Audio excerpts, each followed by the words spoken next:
Na aula 7 do curso, então será abordado um tema de grande importância aqui para nós, que é a primeira lei da termodinâmica.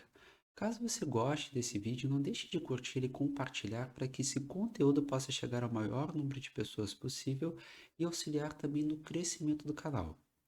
Através da primeira lei da termodinâmica, a gente vai constatar que energia é uma propriedade e também a gente vai olhar o princípio da conservação de energia. Para entender um pouco melhor tudo isso, vamos começar então pelo experimento que Joule fez lá no início do século XIX. Basicamente, o que foi feito? Ele pegou um sistema fechado e levou de um estado de equilíbrio para outro estado de equilíbrio. Mas detalhe, esse sistema ele é considerado adiabático, ou seja, durante um processo não há nem transferência de calor para dentro como para fora do sistema em questão. Com isso, para modificar o estado de um sistema, isso foi feito através da realização de trabalho. Mas o Joule fez a realização de trabalho de diferentes formas nesse sistema, as interações tanto para dentro como para fora de energia. E o que ele constatou? Que o valor do trabalho líquido ele era apenas dependente do estado inicial e final desse sistema.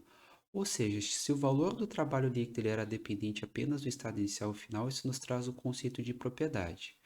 Então, o valor do trabalho líquido ele representa o que? Uma variação de uma propriedade desse sistema. Propriedade, então, é essa que é a energia total. Aqui eu vou trazer, então, uma adaptação do experimento de Joule, porque a gente já tem feito antes, que é o exemplo do cilindro-pistão, para entender um pouco melhor esse conceito. Então, vamos considerar aqui um cilindro-pistão, onde aqui ele está isolado, tem o isolamento térmico, que é justamente o quê? Para dificultar essas interações de calor, tanto para dentro ou para fora do sistema. Então aqui a gente está tendo isolamento térmico justamente para ter aquele sistema adiabático. Vamos dizer que é um isolamento térmico ótimo aqui. Então como é que está aqui o nosso sistema? Ele está no estado inicial 1, vamos por ar, aqui ele está no estado inicial 1, esse ar. O que a gente vai fazer? A gente vai fazer um processo de compressão, como a gente viu nas outras aulas. Como é que a gente pode fazer esse processo de compressão? Através de diferentes formas de trabalho, que foi basicamente a ideia de Joule. Por exemplo, a gente pode pegar e colocar uma série de pezinhos em cima desse pistão, a gente pode pegar e conectar uma mola e essa mola empurrar esse pistão para baixo, enfim, a gente pode fazer de diferentes formas. Então aqui a gente vai ver o quê? Que houve o processo de compressão. E justamente os experimentos de Joule permitiu deduzir o quê? Que agora nesse estado 2 que o fluido se encontra, a forma como ele realizou esse trabalho não importou. Importou somente o que? Aquele estado inicial que a gente viu antes e esse estado final. Finalizando então, se depende apenas do estado inicial ou final, demonstra que houve a variação de uma propriedade. Propriedade então essa que foi denominada de energia total. A partir desses experimentos pode trazer também um princípio da conservação de energia, que está muito atrelado à primeira lei da termodinâmica, que basicamente diz o quê? Que a energia ela não pode ser criada nem destruída, mas sim apenas transferida ou convertida em outro tipo de energia durante um processo. Isso foi uma descoberta através de observação da natureza e ela não pode ser deduzida. Então, por isso que esse conceito, conjunto com o conceito de energia anteriormente dito, é justamente o que caracteriza a primeira lei da termodinâmica. Então, para entender um pouco melhor esse conceito de conservação de energia, vamos considerar uma panela que está sendo aquecida no fogão aqui. Vou utilizar um diagrama para entender um pouco melhor. Vamos supor que o fogo aqui esteja dando 20 kJ de energia para essa panela, 20 kJ.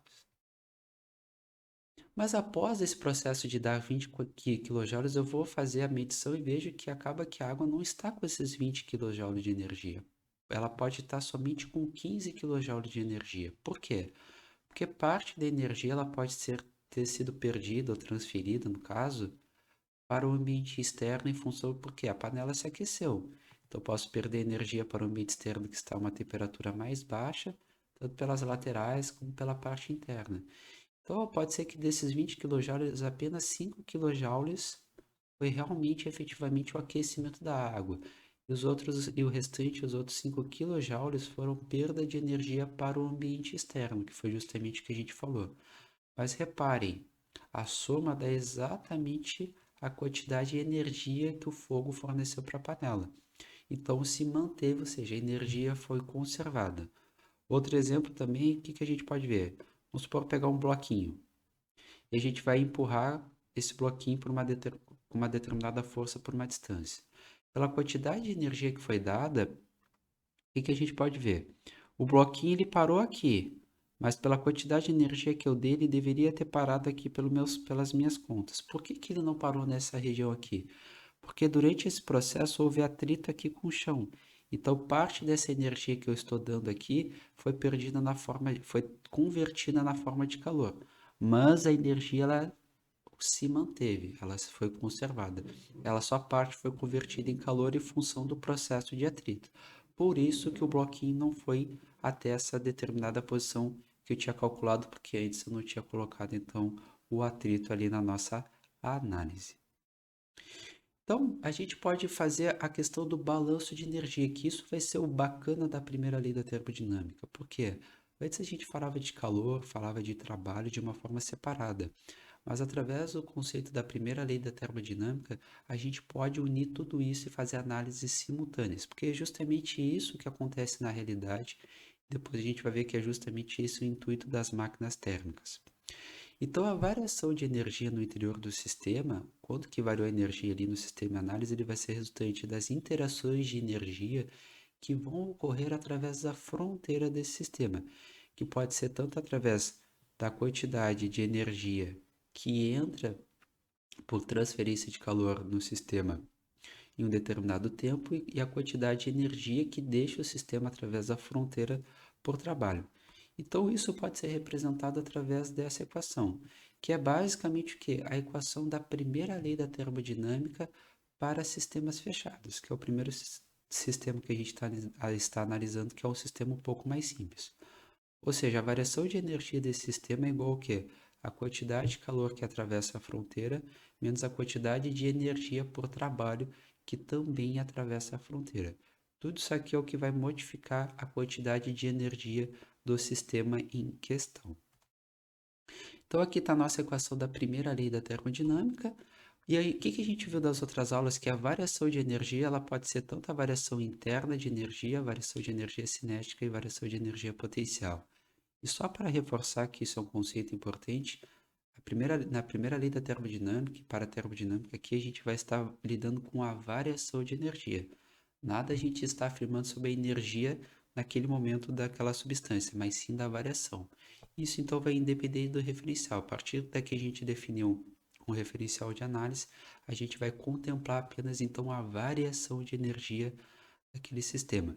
Então, essa última equação a gente pode abrir a partir dos estados, estado 2 e estado 1, tanto de energia interna, cinética e potencial, também como a partir de dados de propriedades como energia específica interna, como velocidade, diferença de altura, ambos em cada estado. Então, a gente tem aqui as equações bem abertas da primeira lei da termodinâmica.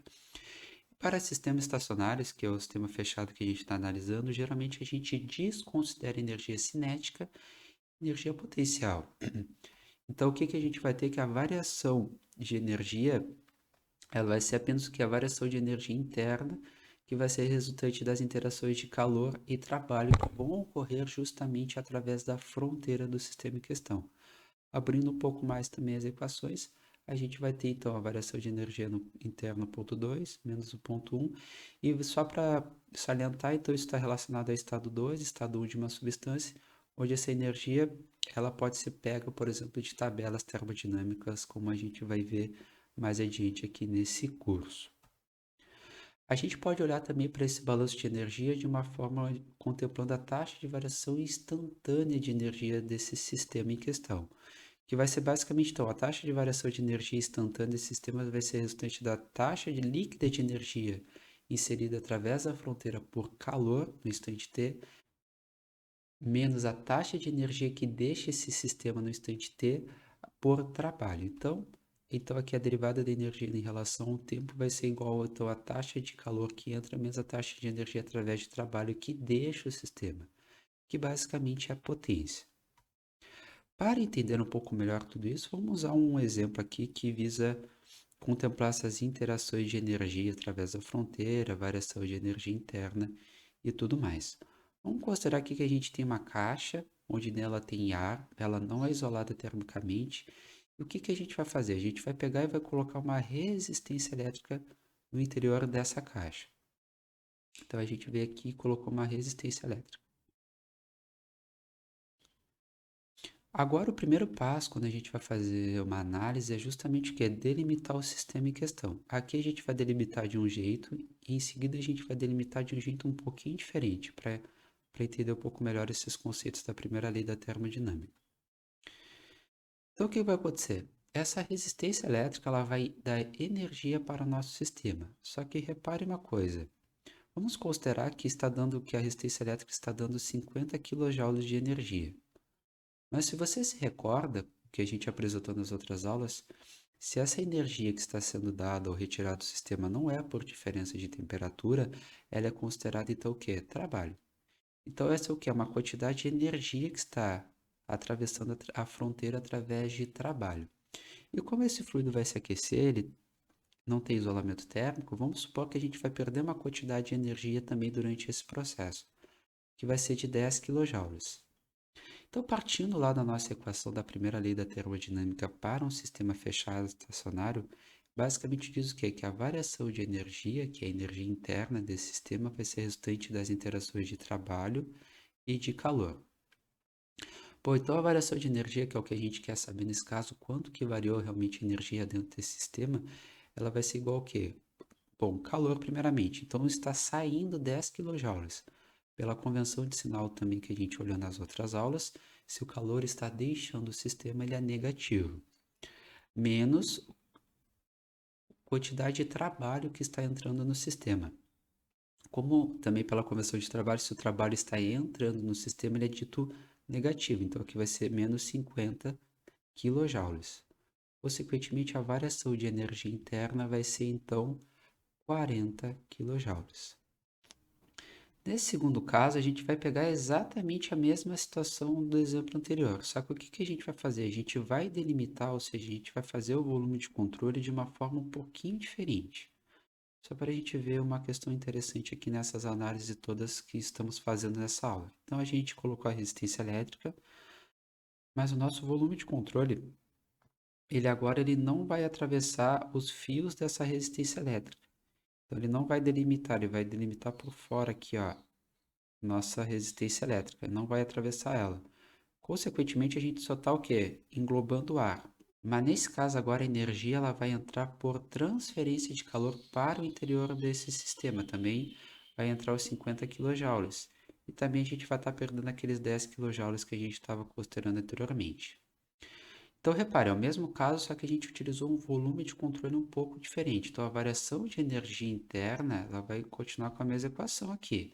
Só que reparem, agora a gente não vai ter mais uma interação de trabalho, porque a fronteira aqui ela não vai estar cortando os fios da resistência elétrica, que iria caracterizar então a realização de trabalho. Isso aqui vai ser igual a zero. Consequentemente, a variação de energia interna vai ser igual apenas em função das interações de calor. Então, vai estar deixando 10 kJ, que vai ser negativo, como explicado anteriormente, só que agora a gente vai ter a entrada também de 50 kJ na forma de calor. Então, vai ser calor entrando no nosso sistema, positivo, como a gente viu pela convenção de sinal, 50 kJ. A variação de energia também vai dar, então, 40 kJ. Ou seja, exatamente o mesmo resultado que a gente obteve anteriormente. Mudou apenas o quê? A forma da gente fazer a análise. Interessante esse exemplo para a gente ver que a energia se conservou, se manteve, a gente obteve o mesmo resultado. Uma hora a gente considerou trabalho, outra hora calor. E isso vai ser legal ao longo do curso. A gente vai ver essas diferentes formas de interação. E o bacana da primeira lei da termodinâmica é que permite justamente ter essas interações, os diferentes tipos de energia, uma se convertendo em outra, se transferindo, e a gente entender como é que vai ocorrer essa relação entre elas e principalmente poder contabilizar esses valores. Muito obrigado pela sua atenção e nos vemos na próxima aula.